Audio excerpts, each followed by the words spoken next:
Hey everybody, welcome back to Football Talk with Vinny. And from the title of today's video, I'm going to be talking about the trades that just went down yesterday. So we had two huge trades that went down yesterday, both from the Miami Dolphins, and they were within like an hour or so apart from each other. First one was the Dolphins traded with the 49ers. So the Dolphins traded their pick, which is in the first round at number 3, and the Niners wanted to move up to 3, so they gave up the number 12 pick. They also gave up a first rounder in 2022 and a third rounder in 2022 and an additional first rounder in 2023. So essentially, to move up 8 spots, the Niners had to give up 2 first round picks and a future third. So that's a lot to move up 8 spots. But again, if you're the 49ers, you have to be thinking to yourself that this move definitely signifies them wanting to take a quarterback. I don't think you trade up to 3 to take a guy like Jamar Chase, even though he is probably one of the top rated prospects after the quarterbacks. It's probably more realistic a move to go get a quarterback. Now, obviously, after they moved up, they did say they're not trading Jimmy Garoppolo, which, you know, I think a lot of people were kind of shocked by that. You're like, well, you definitely traded up to get a quarterback. But, you know, when you look at Jimmy G's contract, you're not really paying him that much money. And again, if you draft a rookie quarterback high, you're not going to pay him much money either. So you could realistically have them both on your roster this year just to see how long it takes the new rookie quarterback to kind of develop and learn the playbook until he's comfortable being the starter, because not every quarterback is ready to start day one and be successful. And if you're the Niners, you still have hopes to make the playoffs. So you don't want to start a rookie quarterback the first 5-6 weeks and then you start the season off 1-3, 2-5, and then it's going to be very difficult to make the playoffs at that point. And also, who knows, you know, again, if you draft the quarterback at 3, you maybe wait a couple months until you can see him in some training camps to see, okay, this rookie quarterback, he's getting it down, he's understanding the playbook, we can now trade Jimmy G. Or you just wait for an injury to happen. Unfortunately, it's the NFL, it happens, right? You just wait for a star quarterback to go down, and then, you know, especially if that team has playoff aspirations and their starting quarterback goes down, and now you could trade for a guy like Jimmy G, maybe give up a 3rd or 4th round pick for a guy like Jimmy G. You may be able, if you're the Niners, to get additional compensation instead of just releasing him for nothing. And then before I get into Miami, they actually made another trade, so they're actually not going to be picking at 12. Like I said, about an hour later, they traded with the Philadelphia Eagles. Now, for that trade, it's a little different, so I want to make sure I read it correctly. So the Eagles gave up the number 6 pick in the draft and 156, which amounts to a 5th rounder. And in return, the Dolphins gave them pick 12, pick 123, which is a 4th round pick, and then they gave their own first round pick in 2022. So they kept the 49ers first round pick, so they gave up their own. So now I'll get into it from the Dolphins perspective. So essentially, if you're the Dolphins, what happened was you moved from 3 to 6 and you picked up an additional 3rd round pick in 2022 and an additional 1st round pick in 2021. So that is significant compensation just to move back 3 spots. Right? The only other thing that really happened was you traded a 4th round pick for a 5th. Right? So you moved back 1 round from the 4th to the 5th in this year's draft and picked up, an additional 1st in 2023 and a 3rd in 2022. So obviously, from the Dolphins' perspective, right, you knew you were not going to take a quarterback. I think that's what this signifies. So if you knew you weren't going to get a quarterback, you might as well trade out of that 3rd pick, because there are teams that would love to go up to that spot in order to draft a quarterback. And as you saw with the Niners, they gave up significant draft capital to move up. So now if you're the Dolphins, you move back into that top 7, 8, so you can take a Jamar Chase, so you could take a Kyle Pitts, right? Maybe even a Penei Sewell. You never know, they could go offensive line to really try to protect Tua. But I think most people definitely think this is definitely for a guy like Jamar Chase or Kyle Pitts, right? You're going to try to give Tua another weapon to work with, you know, Fuller and Devontae Parker, who's now there. And at this point, if you can get either Jamar Chase or Kyle Pitts, you can actually see in this second year how much improvement Tua takes. He's got enough weapons now around him to where he should be able to play at a acceptable level.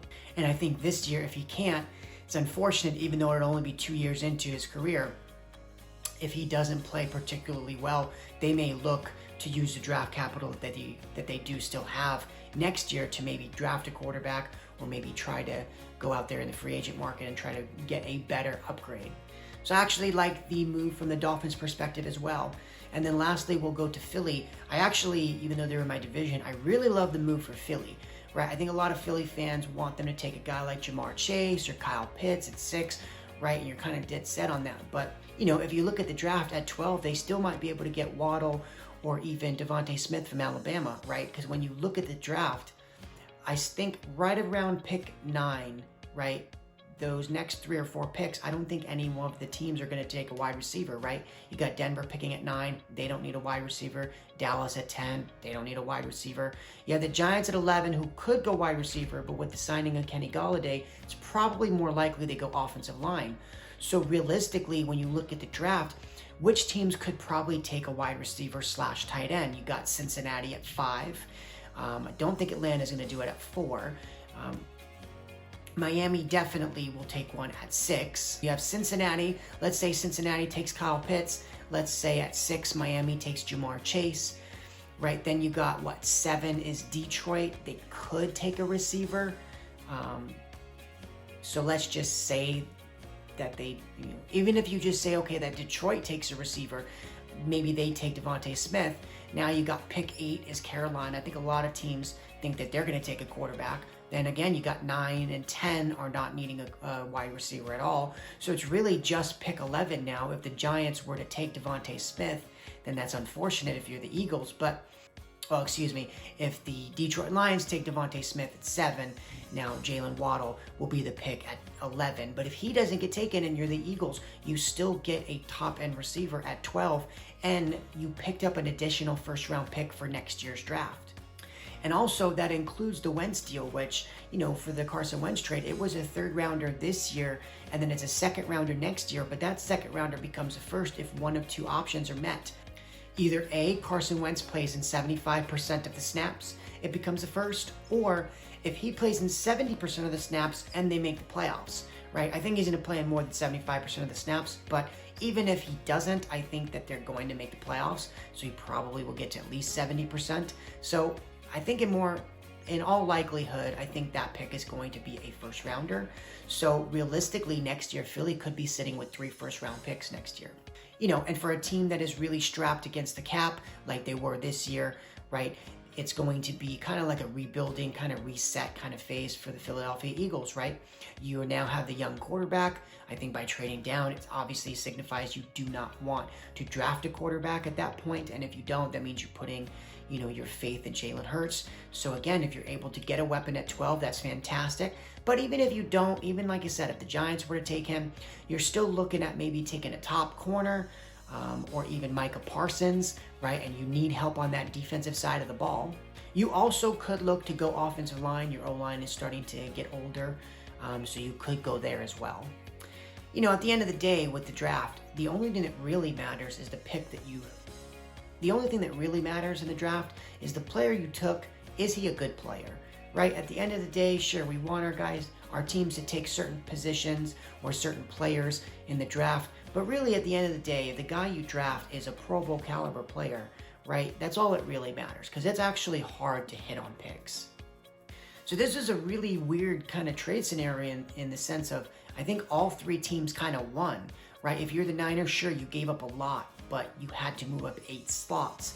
And at this point, obviously, Trevor Lawrence is going to go 1. A lot of people think that Zach Wilson's going to go 2. So then at that point, you can take, Justin Fields or Trey Lance at 3. And if you are Kyle Shanahan, you can now move off from the quarterback that you really don't like, and you get the guy that you really think, obviously that you will be connected with for the next decade, but in your mind that you think can win you a Super Bowl.